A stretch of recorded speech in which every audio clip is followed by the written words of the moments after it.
Fala pessoal, seja muito bem-vindo a mais um vídeo do canal Simples Não É Fácil. No vídeo de hoje eu vou trazer um fundo aí que atua bastante no setor de varejo, tá?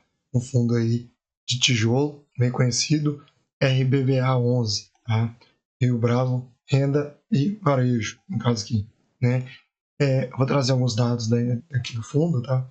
Lembrando que esse vídeo não é recomendação de compra ou de venda, mas o intuito aqui é mostrar alguns indicadores aqui que apontam que ele está com desconto, vamos dizer assim, né?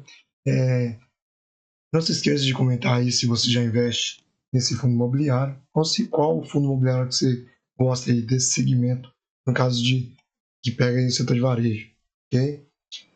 Então vamos descer aqui, vou mostrar para vocês aqui alguns indicadores, né? Hoje a liquidez diária do fundo está em torno de 1,6 milhões por dia. O último dividendo dele foi em torno de 90 centavos por cota. Isso representa o dividend yield de em torno de 14,79%. O patrimônio líquido do fundo está em torno de 1,7 bilhão. O valor patrimonial, o valor sugerido que a cota fosse cotada a R$ 107,59. E hoje ele tem essa assimetria de risco, porque está sendo cotado a R$ 79,80. Né? Então tem essa assimetria de risco aí. Né? O preço dividido pelo valor patrimonial dele é interessante, abaixo de 1. Né? Isso deve também ser considerado. Né? Só por esses indicadores a gente já consegue ver aqui que, no caso, ele tem já um desconto. Né? Quando a gente desce aqui, a gente já vê que ele paga o dividend yield em torno de 1% já ao mês. Né? Descendo mais, a gente consegue ver aí que ele está entregando uma queda aí em torno de quase 25% em 12 meses. Né? Isso aí, no caso, você já vê que também tem como fazer uma boa simetria de risco, né? Olhando risco e retorno. O fundo hoje conta com 72 ativos em 11 estados, tá? Passando aqui, ó, mostrar algumas coisas que são mais detalhadas que tem no investidor 10, né? E aqui, no caso, ele tem uma taxa de administração de 0,35% ao ano, tá? O número de cotistas dele é um pouco mais de 63 mil. E aqui, no caso, a vacância dele está em torno de 4,8%. Tá? A quantidade de cotas emitidas foi em torno de 15.614.294 cotas. Tá? E deixa eu ver se tem mais algo para me trazer para vocês. O dividend yield dele está bem interessante, né? Como mencionei para vocês.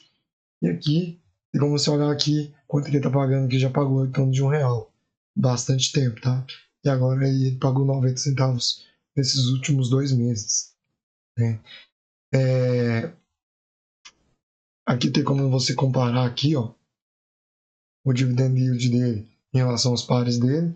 Ele só perde aqui pro BRCR11, apesar que, se eu não me engano, esse setor aqui é de dados corporativos, tá? O preço dividido pelo valor patrimonial dele tá bem interessante. Aqui no caso ele só perde aqui para FLMA11, eu não conheço esse fundo imobiliário. E aqui, né, também ele perde aqui no caso o BRCR11, né? Mas, se eu não me engano, ele realmente é de lajes corporativas. Né? Quando a gente passa para o relatório gerencial dele aqui, a gente consegue ver que o fundo performou muito bem em relação ao IFIX, né? Aqui no caso é a rentabilidade desde o início, né? Mostro para vocês aqui, né? Ele entregou uma performance bem superior ao IFIX, em torno de mais de 180%, e também performando acima do CDI. Né? Esse daqui é o CDI, aqui é o fundo e aqui o IFIX. Né? E também a gente consegue ver aqui, ó, esse é esse? Não. Aqui, ó. Trocar outro. Hoje está mostrando aqui atualizado, né? E ver se o fundo desfez de algum ativo, mas aqui é desde o mês de novembro. Aqui, melhor aqui, pera aí.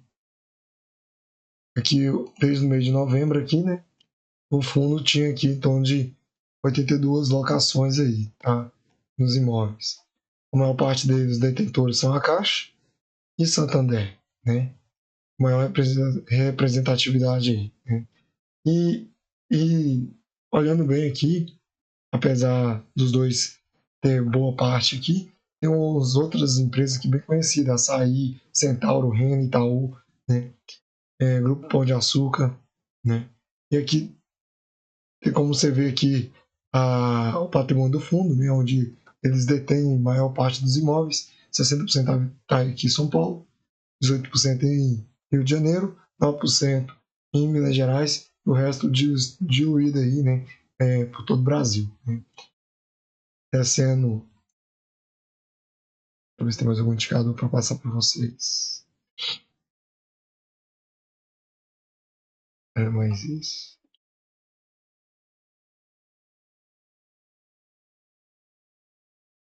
Quando a gente passa aqui por resumo, aqui no caso aqui, a gente consegue ver aqui no caso, o dividend yield dele está bem atrativo, bem interessante, tem como você travar esse dividend yield dele, né?